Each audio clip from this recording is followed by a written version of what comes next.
Hey everyone, this is FDL again, and I'm bringing you another Shattered Fates deck tech. This time it's for the new human warrior, Tala Pureheart. She has a cheap ability at 3 Shadow Energy, which gives a friendly ally +1 attack, +1 health, and Protector. Protector is an interesting ability. We haven't seen it often so far in Shadow Era, besides Aeon, the occasional Aeon. But if you've played around with Yari Spearman, you know that it can screw some heroes like Zaladar, even Banebo, and Amber, some of the most popular heroes. They have a hard time using their effective removal on your high value targets when you have a protector in front of them. The other thing that might strike you is that Tala's ability kind of looks like Elementalist's ability, which gives +1 attack and +3 health for 3 Shadow Energy. And if you've played Elementalist, you know you have to play him aggressively. And when I mean aggressively, I don't want to say that you have to go in an all-out rush, but you want kills with your ability.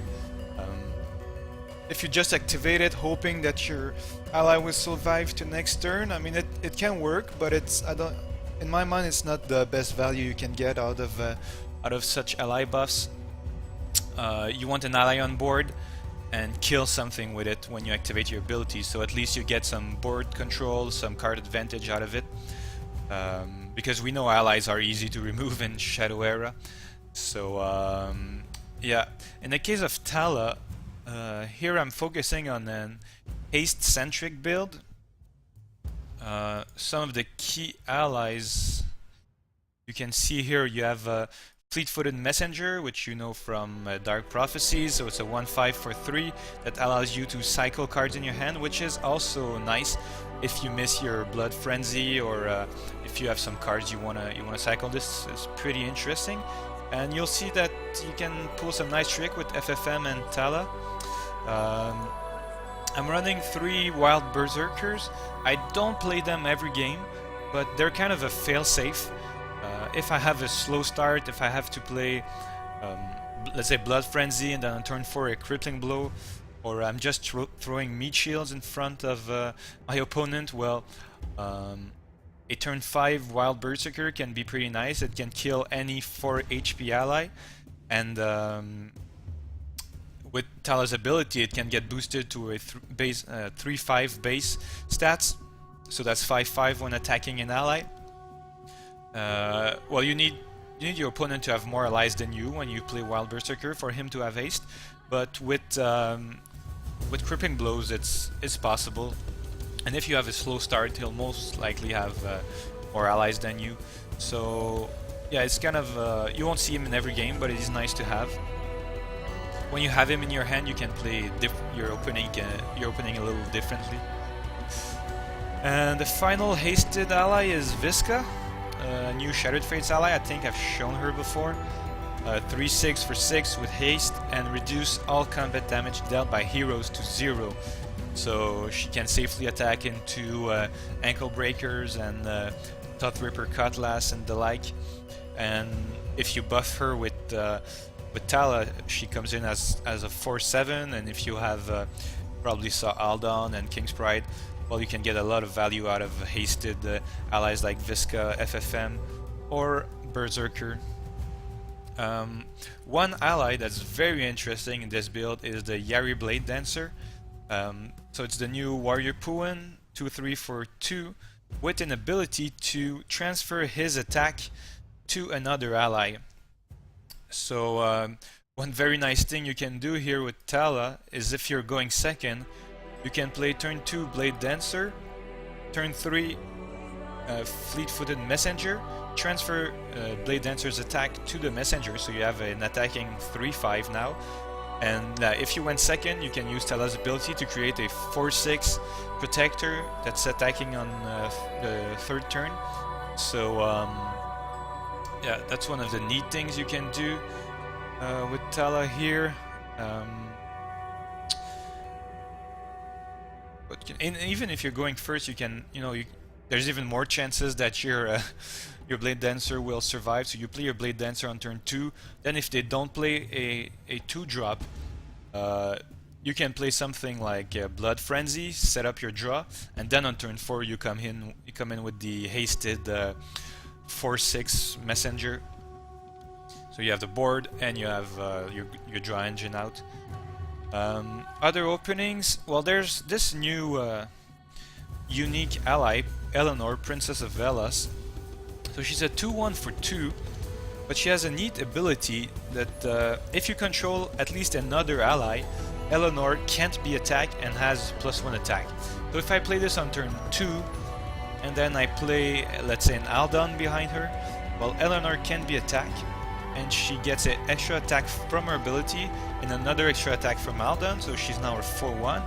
And if I went second and I have energy, then I can turn her to a Protector 5/2 that cannot be attacked.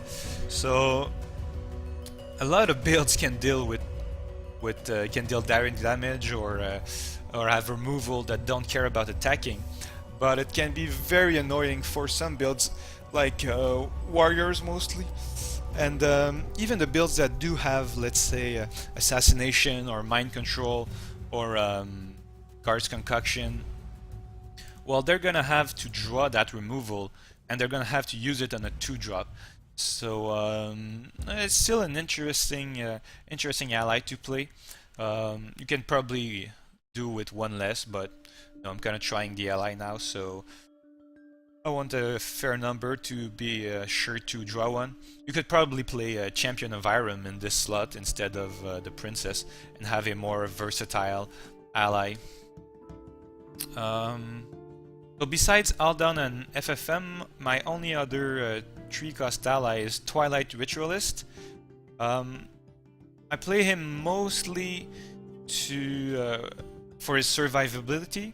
When I go second, I want to play a Ritualist and have him survive, so I can boost him next turn with my ability, or maybe play a Legend Rises on him, get a 5/6.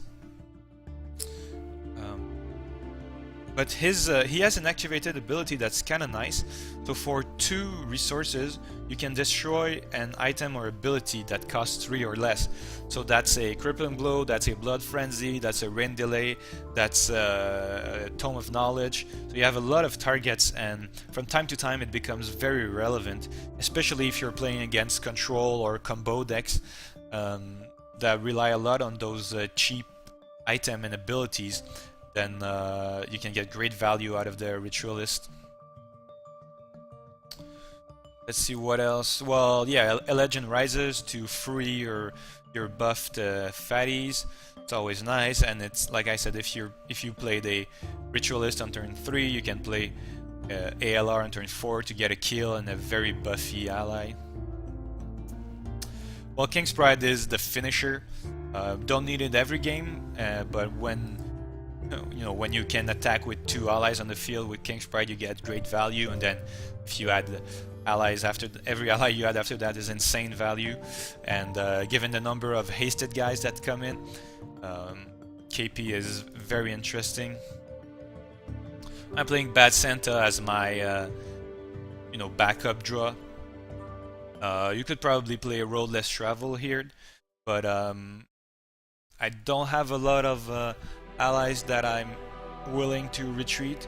If they're crippled, I'm gonna use ALR, and if they're on the board, I want them attacking most of the time.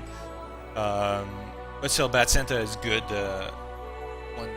when you can Santa Bomb a couple of times. I've done it with this build, but you don't need a lot of draw because, like I said, you have FFM, and you can use his cycling ability to go fetch the cards you're looking for. Yeah, well, you have the 4 Crippling Blows, obviously, very good card, still very good in Shattered Fates. I'm running 2 Smashing Blows as my tech cards. Don't use them that much, and I don't like carrying item destruction that much either, but this one is cheap and pretty versatile, so it's in. You can play pretty much anything else here. Notice I'm not running any Enrage. If you're not comfortable with that, you can get an Enrage in here, or no extra allies or removal or whatever. And Aldon is also pretty nice here if you're behind a protector, so you can buff your allies with him, and the number of haste ally you have once again. Well, Aldon provides a lot of value. So yeah, not a very complex deck to play, but you just kind of like when you're playing Elementalist, you just need to learn how you can deal 3, 4, 5 damage on turn 3 and 4 to get rid of your opponent's ally, and yeah, that's pretty much it. Pretty straightforward, but I'll take it out for a game and see how we do.